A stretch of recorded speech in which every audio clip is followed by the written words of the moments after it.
Dans ce journal, comment se protéger de l'usurpation d'identité dans l'infoconso de l'UFC.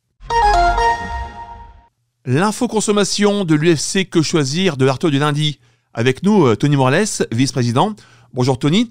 Alors, l'usurpation d'identité, qu'est-ce que c'est ? Bonjour Michael. Alors, une usurpation d'identité est une utilisation de données personnelles propres à vous identifier sans votre accord. Une fois volées, ces informations peuvent servir aux usurpateurs pour nuire à votre réputation, réaliser des opérations financières ou commettre des actes répréhensibles en votre nom. Les usurpateurs peuvent voler vos données via un piratage ou se faire passer pour un organisme privé ou public connu dans le but d'instaurer un climat de confiance et de vous amener à donner des informations personnelles.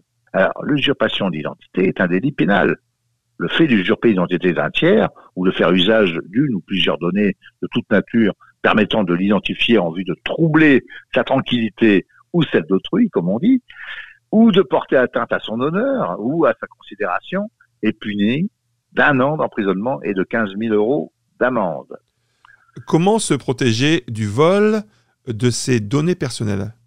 Pour protéger vos données privées de potentiel piratage, quelques règles de base sont à appliquer. Ne communiquez jamais d'informations personnelles, par messagerie ou par téléphone, ou sur Internet, ni de documents d'identité. Alors que faire en cas d'usurpation d'identité ? Si vous constatez une usurpation d'identité, collectez d'abord tous les éléments prouvant l'infraction. Capture d'écran, l'URL des pages concernées, justificatif.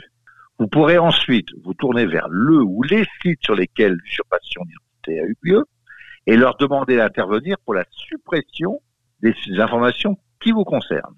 Prévenez immédiatement tous les établissements bancaires ou financiers dont vous êtes client de l'usurpation d'identité dont vous êtes victime. Si vos informations bancaires ont été dérobées, faites opposition immédiatement. Faites annuler et renouveler vos pièces d'identité utilisées par les escrocs.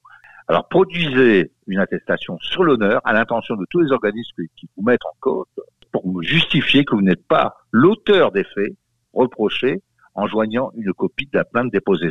Contactez la Banque de France pour consulter les incidents de paiement déclarés au fichier central des chèques et au crédit et découvert impayé, dossier de surendettement, au fichier national des comptes bancaires, le FICP, au crédit et découvert impayé, dossier de surendettement. Si les fichages ne sont pas de votre fait, vous pouvez adresser à la Banque de France une demande pour usurpation d'identité. Adressez-vous aussi à la Commission nationale de l'informatique et des libertés, la CNIL, pour avoir accès au fichier national des comptes bancaires et assimilés, ce qu'on appelle le FICOBA, afin de vérifier si un compte bancaire n'a pas été ouvert en votre nom. Vous êtes par ailleurs en droit de déposer une plainte auprès d'un commissaire de police, d'une gendarmerie ou du procureur de la République, du tribunal judiciaire dont vous dépendez.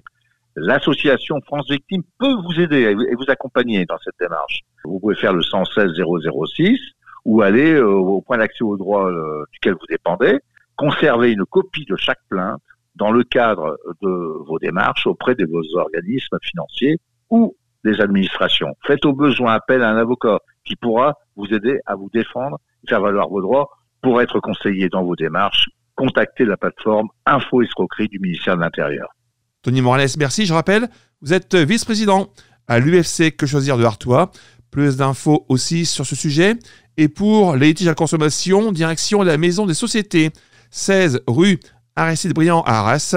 La ligne directe 03 21 23 22 97 et sur artois.ufcquechoisir.fr. Tout de suite, l'actu du monde.